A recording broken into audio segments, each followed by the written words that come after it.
CPI da Ponte Hercílio Luz ouve mais depoimentos. Começa na Assembleia o seminário de atenção às pessoas com ostomias. Setor de comunicação em Santa Catarina foi destaque na sessão desta manhã. Hoje é quinta-feira, 30 de maio. O Jornal do Parlamento já está começando.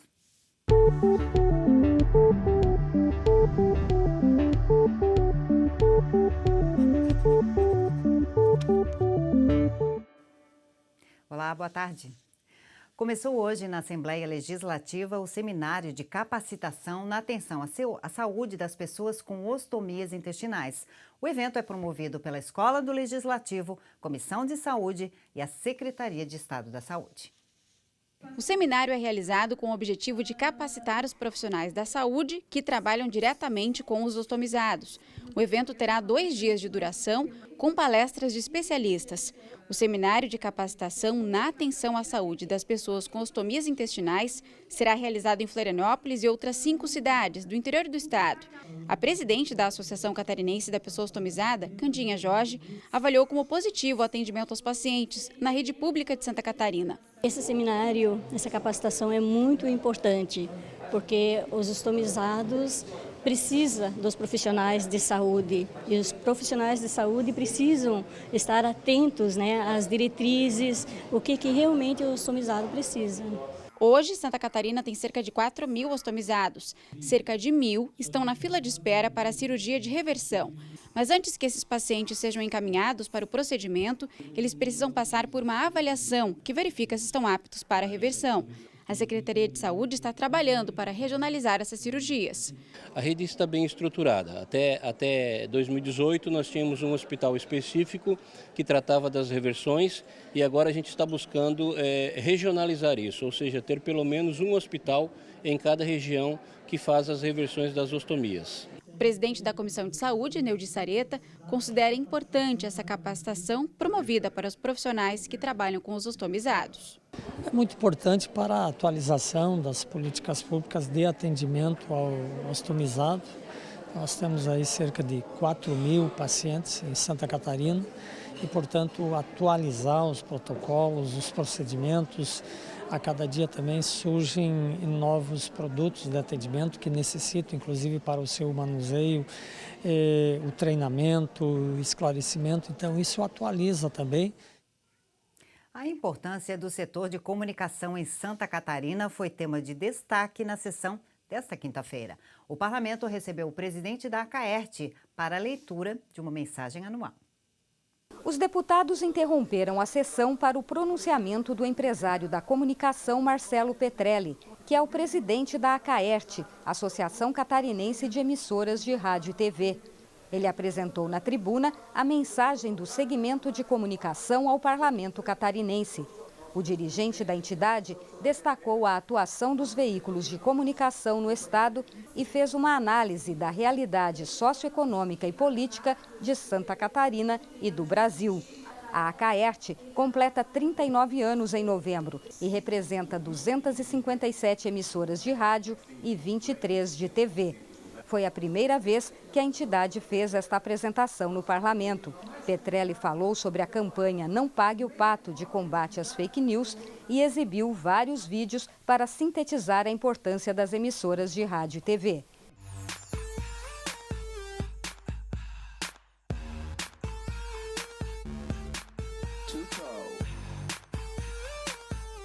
Acho que o nosso estado, entre várias situações com relação ao estado diferenciado do Brasil, a questão da mídia regional. A mídia regional é aquela que está presente em todos os municípios, que tem o comunicador, o apresentador, o jornalista no dia a dia daquela comunidade. Isso com certeza faz o envolvimento diferenciado, a notícia muito mais precisa e o contraponto com certeza da notícia que hoje se coloca muito nas redes sociais. Mas eu entendo que nós estamos caminhando já para o entendimento do que é fake news, para que a sociedade possa perder menos tempo com tudo isso. O presidente da Acaerte destacou no discurso a importância de um convênio firmado entre a entidade e o parlamento catarinense, reconhecido em pesquisa como referência nacional. O convênio permite a divulgação de boletins sobre as atividades legislativas pelas rádios e TVs de todo o estado. Esse convênio é um convênio que permite que todas as rádios e televisões levem a todos os municípios e todos esses 6 milhões pelas plataformas rádio, televisão e digitais, o que acontece aqui na Assembleia, o dia a dia do que acontece na casa em relação àquilo que as pessoas não veem de forma muito fácil, né?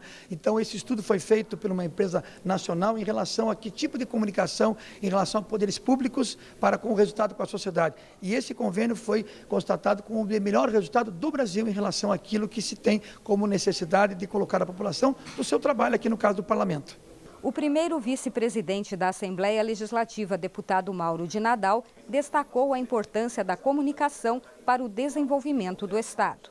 A CAERT, através do seu presidente, hoje ocupa esse espaço importante aqui do Parlamento catarinense para levar essa mensagem positiva da importância que já é de conhecimento de todos nós parlamentares, de toda a rede, quer seja falada ou televisionada, para os catarinenses, mas também para nós aqui do Parlamento, porque leva ao cidadão catarinense a boa informação, a notícia no tempo certo e com credibilidade, e além disso também leva o entretenimento, leva aquela descontração familiar que é comum na vida de todos os catarinenses e todos os brasileiros. A Assembleia Legislativa lança a Frente Parlamentar de Apoio ao Comércio Varejista. O objetivo é discutir, sugerir políticas públicas de apoio ao setor.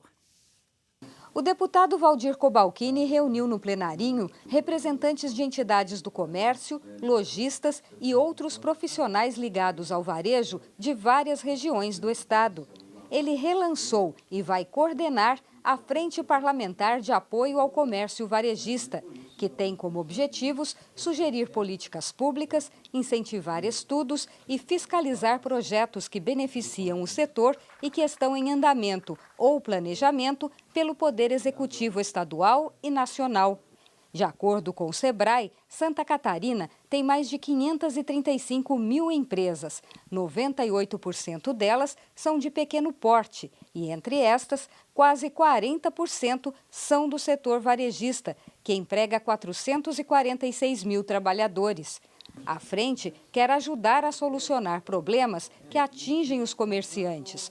O presidente da Federação das Câmaras de Dirigentes Lojistas de Santa Catarina, Ivan Taufer, participou da cerimônia de lançamento do colegiado. O setor produtivo de Santa Catarina, o varejo, os lojistas, conta muito com o apoio dessa casa numa frente parlamentar do varejo.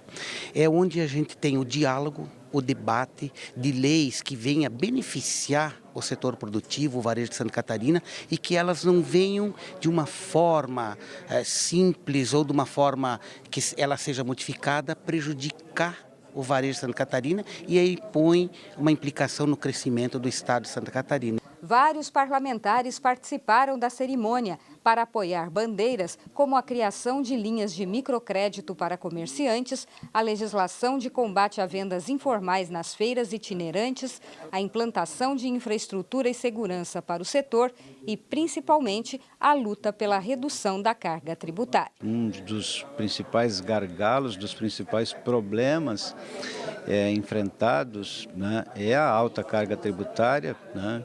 E por isso um dos trabalhos principais que nós vamos fazer é a mobilização do setor, né, para que juntos possamos diminuir a carga tributária em Santa Catarina, mas também, especialmente, trabalharmos na questão da reforma tributária, a partir que assim nós esperamos, a aprovação da reforma da Previdência, também venha a reforma tributária. E você vai ver a seguir, novas testemunhas são ouvidas na CPI da Ponte Hercílio Luz. Os detalhes você confere daqui a pouquinho. A gente volta já, instantes.